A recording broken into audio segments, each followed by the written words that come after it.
Preso ang usa ka ginang human sa akto nga nasapon nga migamit og pwesto sa STL atol sa ilahang pagpataya og swertres sa mga tao. Gihimong operasyon sa kapulisan sa Purok 3 sa Barangay Diego Silang, Butuan City, bandang alas 2:56 sa hapon, Febrero 2026. Gila ang gipusasan nga si alias Joy hamtong ang edad minyo og nagpuyo sa susamang lugar. Nasayran nga usa ka representante sa legal nga kumpanya sa STL ang nagpaabot og report sa kapulisan mahitungod sa paggamit ni alias Joy ang nagpataya og swertres gamit ang ilang pwesto sa STL sa lugar nga walay otorisasyon gikan sa ilang kumpanya. Og tungod niini paspas nga nakapurma og reading team ang Butuan City Police Station 1 aron ilusad ang operasyon human nasuta ang taho nga illegal nga migamit si alias Joy sa STL samtang nagpataya og swertres sa mga tao. Nasayran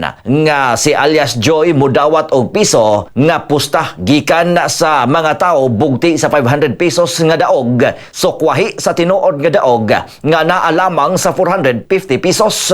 Wala na makapalag og gidakop gayod si alias Joy sa mga otoridad, hilabi na sa pakyas usab niini nga makapakita og mga dokumento isip pagpamatuod nga otorisado kini nga mogamit sa pwesto sa STL og magpadagan og sugal nga swertres.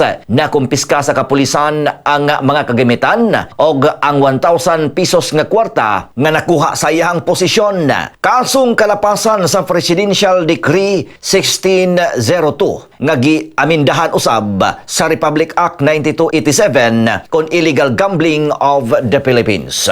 Mga katropa, aron dili madakpan ang atong panglawas sa mga nagkadaiyang balatian, mag Santon Plus Gold ug Santon Vitamin C. Alang sa nagkahiusang Pilipino para sa Pilipinas, Junje Lebrias, XFM News.